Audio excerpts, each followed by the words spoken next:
Hello students, welcome to Fun and Learn School. My name is Anita Rajput. तो बच्चों आगे वाले वीडियो में हमने क्या पढ़ा, पाठ पढ़ा था, रीड किया था, समझा था। अब उसके प्रश्न उत्तर पढ़ने हैं ना हमको, इसलिए तो आज के वीडियो में अभी हम उसके प्रश्न उत्तर पढ़ते हैं। पर प्रश्न उत्तर पढ़ने से पहले बच्चों आपने वो वीडियो देखा, उसको लाइक किया, कमेंट बॉक्स में कमेंट करनी है, आपको अपना नाम लिखना है। ओके तो चलो, तो बच्चों प्रश्न उत्तर पढ़ते हैं हम। तो प्रश्न उत्तर में बच्चों आपको जो हमारी खाली जगह होती है उसी के प्रश्न उत्तर आप खाली जगह में लिख देने उसके उत्तर, और जो प्रश्न उत्तर में जगह नहीं होती है वो आपको अपनी हिंदी की नोटबुक में लिखना है। ओके तो चलो शुरू करती हूँ मैं अब। तो बच्चों देखो, पहला प्रश्न है मौसम का अंदाज। सब मौसम में अलग अलग प्रकार की फसलें उगाई जाती है। तो देखो प्रश्न 1, खिचड़ी में ऐसन जाड़ा हम पहले कबो न देखिए। यहाँ पर तुम खिचड़ी से क्या मतलब निकाल रहे हो? खिचड़ी क्या होती है? चावल मूंग की खिचड़ी जो हम घर पे खाते हैं? नहीं, ये खिचड़ी जब मकर संक्रांति आती है, जब खिचड़ा बनाया जाता है, उसको इसके बारे में बताया गया है। फिर दूसरा प्रश्न, क्या कभी ऐसा हो सकता है कि सूरज बिल्कुल ना निकले? अगर ऐसा हो तो अपने साथियों से बात करके बताइए। बताओ चलो, कभी ऐसा हुआ है कि सूरज ही नहीं निकलता है? हाँ, बारिश के दिनों में बहुत बार ऐसा होता है कि सूरज ही नहीं निकलता है। तो क्या होता है, अगर सूरज न निकले तो चारों ओर अंधेरा रहेगा और ठंड भी अधिक होगी। सूरज नहीं निकलने पर ठंड ज़्यादा होती है, गर्मी कम होती है। बारिश के दिनों में बादल होने पर सूरज कम निकलता है ना। फिर देखो आगे प्रश्न दिया गया है, प्रश्न 3, बाहर देखने से समय का अंदाजा क्यों नहीं हो पा रहा है? जिनके पास घड़ी नहीं होती वे समय का अनुमान किस तरह से करते होंगे? तो देखो, बाहर सूरज नहीं निकलता था इसलिए समय का अंदाजा नहीं हो पा रहा था। जिसके पास घड़ी नहीं होती वे समय का अनुमान सूरज को देखकर लगाते। पहले के ज़माने में घड़ियाँ नहीं होती थी तो वो सूरज का अनुमान कैसे लगाते थे? धूप को देख के लगाते थे। धूप बहुत तेज धूप हो गई तो 12 बज गए, थोड़ी कम होने लग गई तो 4 बजे, धीरे धीरे 6 बजे, ऐसे करके वो समय का अंदाजा लगाते थे। फिर देखो आगे प्रश्न, तुम्हारी जुबान। आगे प्रश्न है, तो आज ये लोग के उठे के नहीं के क्या? तो आज ये लोग उठेंगे नहीं, ऐसा इस भाषा का बताया गया है। फिर जब भाग के देख कर कहे पत्ता आइल की ना, इन वाक्यों को अपने घर की भाषा में लिखो। तो क्या बोले, जब भाग कर देखे केले के पत्ते आए या नहीं आए, ये अलग भाषा है इसलिए। तो देखो, भारत तेरे रंग अनेक।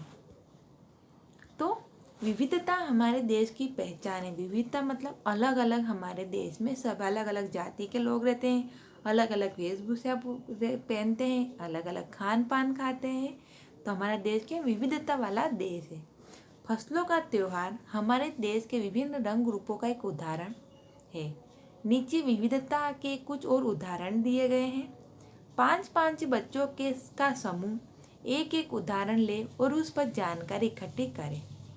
जानकारी चित्र, फोटोग्राफ, कहानी, कविता, सूचना पारक सामग्री के रूप में हो सकती है। तो देखो भाषा, भारत में हर जगह पर विभिन्न भाषा बोली जाती है, मतलब अलग अलग की भाषा बोली जाती है। पर राष्ट्रीय भाषा के रूप में सारे भारत में हिंदी का प्रयोग होता है। सब जगह अलग अलग भाषा बोली है पर हमारी राष्ट्रीय भाषा कौन थी? हिंदी भाषा है। फिर कपड़े भी देखो सब अलग अलग पहनते हैं। फिर नया वर्ष, भारत के अलग अलग राज्य में नया वर्ष भी विभिन्न तरह से मनाया जाता है। फिर भोजन में भी अलग अलग होता है। लोक कला, हमारे यहाँ भी कलाएँ भी अलग अलग। लोक संगीत भी गुजरात का अलग, राजस्थान का अलग, बंगाल का अलग, सबका अलग अलग होता है। फिर देखो आगे, तुम्हें कौन सा त्योहार सबसे अच्छा लगता है और क्यों? तुम्हारी दिनचर्या क्या होती है? तो देखो, हमें होली का त्योहार सबसे अच्छा लगता है क्योंकि इस दिन चारों ओर रंग ही रंग दिखने को मिलते हैं। एक दिन हम सुबह से ही जोश तथा उत्साह से भरे रहते हैं। गुजिया इस त्योहार की मुख्य मिठाई है तो लोग इसे आनंद से खाते हैं। तो आप भी बच्चों अपनी पसंद लिखना। ओके, फिर देखो, फसल के त्योहार का तिल का बहुत महत्व होता है। फसलों के त्योहार पर तिल का बहुत महत्व होता है। तिल का किन किन रूपों में इस्तेमाल होता है पता करो। तो जो आपके घर पर तिल से क्या क्या बनाया जाता है तो आपको वो लिखना है। तिल से कौन सी क्या मिठाई बनती है, लड्डू बनती है और क्या बनता है वो आपको लिखना है। ओके। फिर तुम जानते हो कि तिल से तेल बनता है और किन चीज़ों से तेल बनता है, कैसे? तो हो सके तो तेल की दुकान में जाकर पूछो। तो देखो बेटे, तेल किसे? नारियल का, सरसों, आंवला, मूंगफली, बादाम, फूलों से तेल बनता है। ये तेल मशीनों द्वारा निकाला जाता है। फिर किसानों चीज़ों का सफर, किसान कैसे अन्न उगाता है और हमारे तक कैसे लाता है ना? आपने कभी सोचा है कैसे क्या होता होगा? तो देखो, किसान और खेती हमसे बहुत से लोगों की जानी पहचानी दुनिया का हिस्सा है। विशेष रूप से शहर के ज़्यादातर लोगों को ये एहसास नहीं है कि हमारी जिंदगी किस हद तक इससे जुड़ी हुई है। आपने कभी सोचा है बच्चों, हमारा भी अनाज कहाँ से खेतों से ही आता है?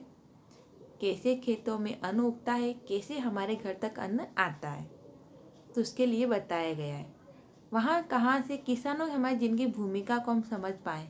आलू की पकौड़ी, बर्फी आदि इन चीज़ों के बारे में नहीं दिए गए बिंदुओं को ध्यान में रखते हुए जानकारी इकट्ठी करो, मेरी कहानी के रूप में चीज़ें उसे लिखो। तो देखो, आपको लिखना है इन चीज़ों का जन्म कहाँ हुआ, हम तक पहुँचने का उनका सफ़र किन किन हाथों से होकर हम तक पहुँचती है, ये सब आपको लिखना है। लिख पाओगे आप? आलू की पकौड़ी आलू बेसन से बनती है, बर्फी खोए से बनती है, आइसक्रीम दूध से बनती है। इनका जन्म किसानों ने के घरों में होता है। हम ये चीज़ें किसानों के बाद व्यापारियों के माध्यम से पहुंचती है ना? पहले किसान उगाता है, फिर यह बेच देता है व्यापारियों को, फिर हम उनके अनुसार लेके अपना घर पे लाते हैं। फिर देखो, आगे प्रश्न दिया गया है,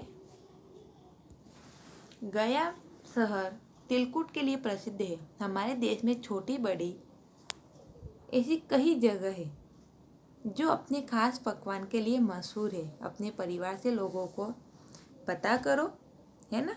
जैसे हमारे पाटन में क्या फेमस है पता है आपको? देवड़ा। उसी का देखो, हमारे देश में मथुरा के पेड़े और आगरा के पेठे और हरियाणा के घेवर के लिए भी बहुत प्रसिद्ध है।